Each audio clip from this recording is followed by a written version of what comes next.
Nice bruises, princess. Didn't know Fort Kessler had spa days. The voice sliced through the early morning haze like a dull blade. Private Wade Huxley smirked as he stepped back in line, loud enough to make sure everyone heard. That was the point. Sergeant Grace Mallory stood alone on the open training field, tank top soaked through with sweat, dust clinging to her skin like a second uniform. Bruises bloomed across her arms, down her collarbone. Not the kind that came from one bad day. These were the kind you earned, slowly, the kind that lingered. Her knuckles were raw, her gait just slightly off, but her posture, unshaken. Behind her, the unit shifted. Some chuckled quietly, others watched her with detached amusement.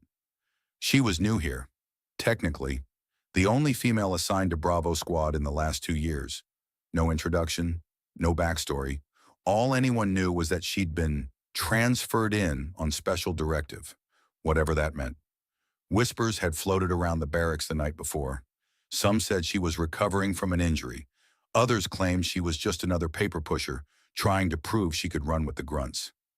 Grace didn't say a word, didn't flinch, didn't even blink. That bothered Huxley more than he'd admit. "How many push-ups does it take to snap a wrist, Sarge?" he continued, flashing a lazy grin. "Or did you trip over your own ego again?" The others snickered, the kind of laughter that tests boundaries. None of them really knew her, and in the absence of truth, people get bold. What they didn't know, what none of them even considered, was that this woman didn't ask to come back. She volunteered, not because she needed redemption, but because she owed a debt only she understood. From a small rise just beyond the perimeter, General Thomas Barkley stood watching, hands behind his back, expression unreadable. He'd known the moment she stepped out of the Humvee that morning. This wouldn't be easy. Grace Mallory never sought attention. And yet, wherever she went, history followed. Still, he didn't intervene. Not yet. She stood in the heat, silent and still, while the bruises along her neck, half-healed, still angry, caught the sun. She didn't defend herself, didn't look away, because Grace Mallory knew something the rest of them didn't. Respect earned in silence lasts longer than applause. She looked like someone who'd been through hell, and some of them were already betting she hadn't made it back. The scar beneath her left eye shimmered faintly in the morning sun. Thin, uneven, almost surgical. Her shoulders were squared, but her stillness wasn't pride. It was something quieter, older. Then the general spoke. Calm, controlled, dangerous. His voice carried across the field like a warning wrapped in gravel. "Call sign, Widow 27. Everything stopped. The laughter, the sideways glances, the smirks. Even the wind seemed to hold its breath. Private Huxley blinked, half confused, half annoyed. "Widow what?" General Barkley stepped off the rise, his boots meeting the dirt with a slow, measured rhythm. His arms no longer behind his back, now down at his sides, fists gently clenched. "You just ran your mouth at Widow 27, son." The field didn't just go quiet. It tightened, like every man standing had just been roped into something they didn't understand. Somewhere near the back, Private Keller, a kid from Arizona with 5 older brothers in the service, let out a breath he didn't realize he'd been holding. "No way," he whispered to himself. "That's her." Next to him, another cadet's eyes widened. They'd heard the name, in briefings and stories passed around like ghost tales during night watch. Widow 27 wasn't a soldier. She was a myth, a name whispered when talking about the worst deployment nightmares.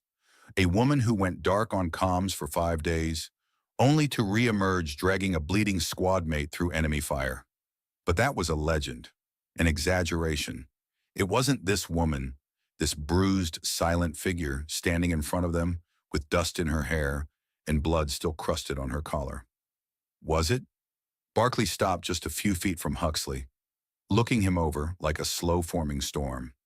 "You don't need to understand what it means," he said, "but you'd better damn well remember it." Behind Grace, one of the older instructors slowly stood at attention.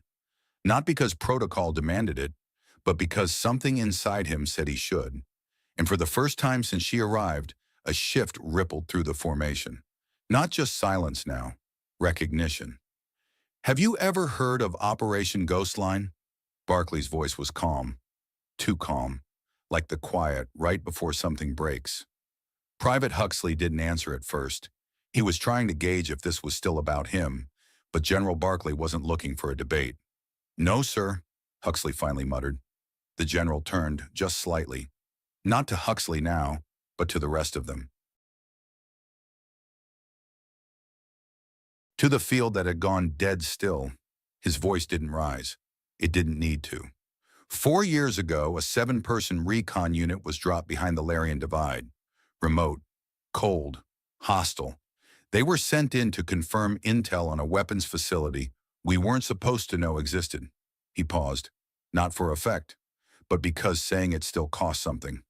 What should have taken 48 hours turned into 8 days. A few recruits shifted quietly. They were ambushed on day 2. 2 gone instantly. 1 bled out before sunrise. 1 vanished. Never recovered. That left 3. The wind picked up again, gently, but no one moved. 1 had shrapnel embedded so deep in his chest he could barely breathe. Another, their comms specialist, was knocked unconscious in the blast. He let the silence settle. And the last?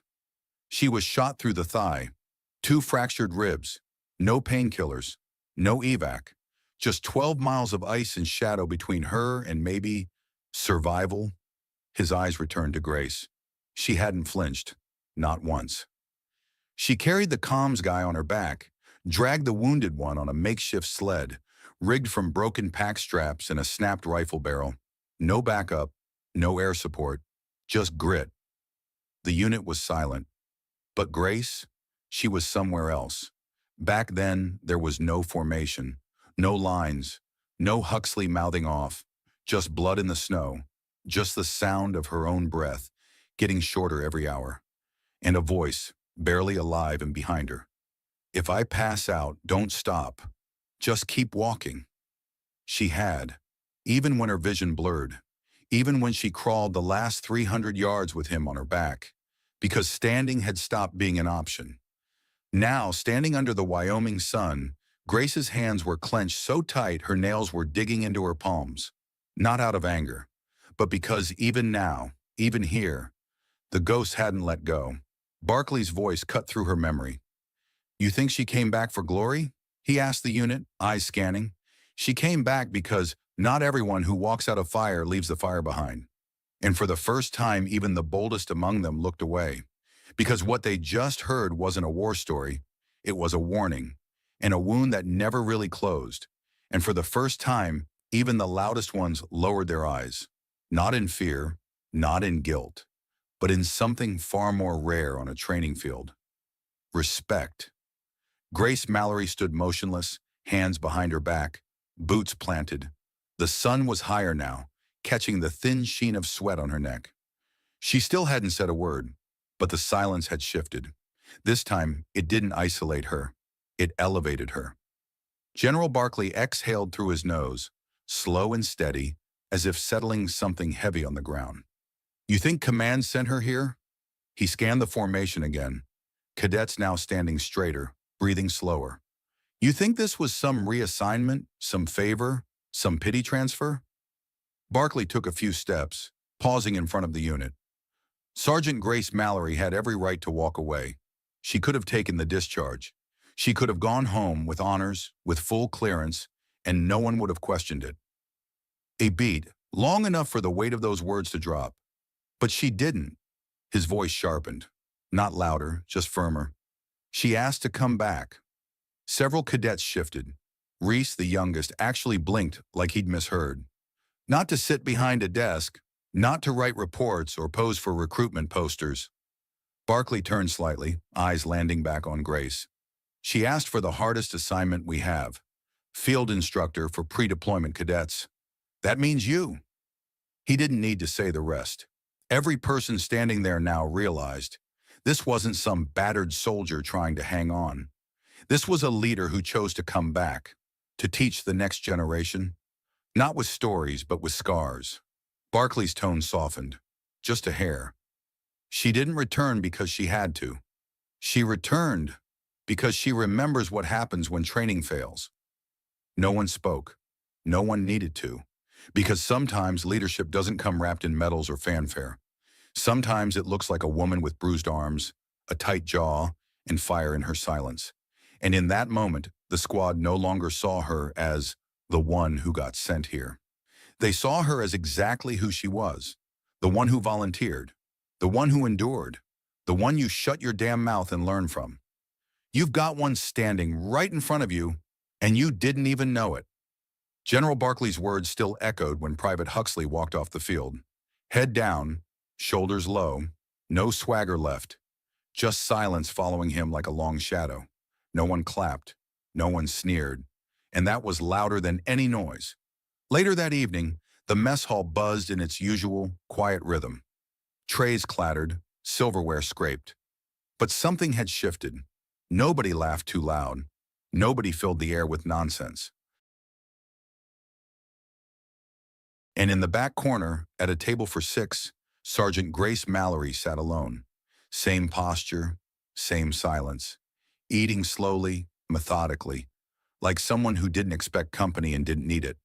Until one by one, they came. No fanfare, no speeches, just quiet footsteps, quiet trays. A younger recruit sat down first, then another, and then 2 more. None of them said a word, not sorry, not we were wrong. They just sat, ate, and every few moments their eyes glanced her way, not with pity, not even with guilt, but with recognition, because now they saw her, not the bruises, not the silence, not the myth, but the woman who didn't break, even when she had every excuse to. The soldier who didn't brag about war stories, didn't demand to be saluted, didn't need to be praised. She earned it, quietly, brutally, completely. A few seats down, one of the newer recruits leaned in, his voice barely above a whisper. Why? Widow 27? She didn't look up from her tray, didn't change expression. Because I've buried 26 of my team, she said, her voice even. I'm number 27. The table went still. No second question, no follow-up. Just that. And the silence that followed wasn't uncomfortable. It was reverent, because no one at that table would ever forget what those words meant. She wasn't there to impress anyone. She wasn't there for medals or promotions or stories to tell around bonfires. She was there because that's what real leaders do. They come back, even when it hurts, even when they're broken, even when the body wants to quit and the world says, don't bother, they come back. So the next generation knows how to stand, knows what strength really looks like. Because true strength doesn't wear a spotlight. It doesn't yell over the crowd. It doesn't need your applause. It bleeds in silence. It trains without praise. And it stares down cowards until they remember what the word respect actually means. That night, no one made a speech. No one told Grace, thank you. But they didn't have to. They showed up. They stayed. They listened. And for the first time since she'd returned to Fort Kessler, she didn't eat alone.